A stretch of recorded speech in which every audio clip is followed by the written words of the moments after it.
Ассалаумағалейкум, менің аты жөнім Сырым Әуесхан. Біз бүгін Мұхамеджан Тазабек туралы және оның ашып жатқан тәлім тренд бағдарламасы туралы халықтың пікірін білетін боламыз. Сауалнаманы жасаймыз, бізбен бірге болыңыздар. Ассалаумағалейкум, брат, бір сұрақ қойайын сізге. Мұхамеджан Тазабектен кісін танисыз ба? Танимын. Мұхамеджан Тазабек танисыз ба? Танимын. Иә, танимын. Мұхамеджан Тазабектен кісін танимын. Ол кісіні жақсы білемін, иә. Мұхамеджан Тазабек жақсы білесіз ба? Иә, білемін. Мұхамеджан білемін, асыларынан несі? Танимыз, иә. Жалпы Мұхамеджан Тазабектің айтатын сөздері туралы, ол кісі туралы не ойлайсыз?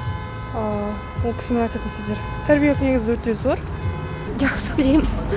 Көп тәрбиелі, мағыналы ойларын, пікірлерін оқимын Инстаграмнан. Маған күндегі берген сабағы асыларнада, мысалы мен карантинде отырғанда, мен үздіксіз күнінде қарайтын ол кісіні.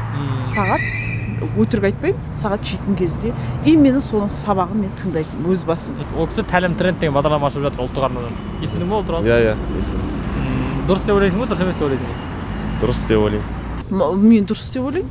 Себебі ол жерде ешқандай қателік айтпайды ғой. Тәрбие болған дұрыс қой, негізі ұлттық арнадан берген дұрыс деп ойлаймын өзім мнением енді. Негізі өзім дұрыс деп санаймын. Құптаймын, дұрыс. Ондай адамдар көбейе берсін.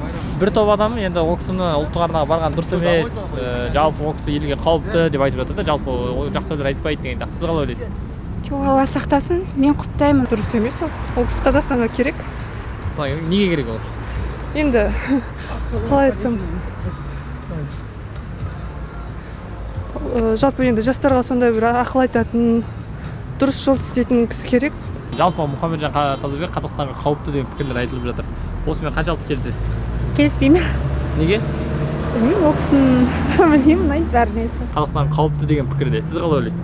Енді ол кісі халықтың бір қалаулы азаматтарының бірі деп ойлаймын мен негізі. Ондай адамдар наоборот көбейсін деп тілеймін енді. Жалпы ондай адам вообще ұлттық арнаға шықпау керек деп жатыр.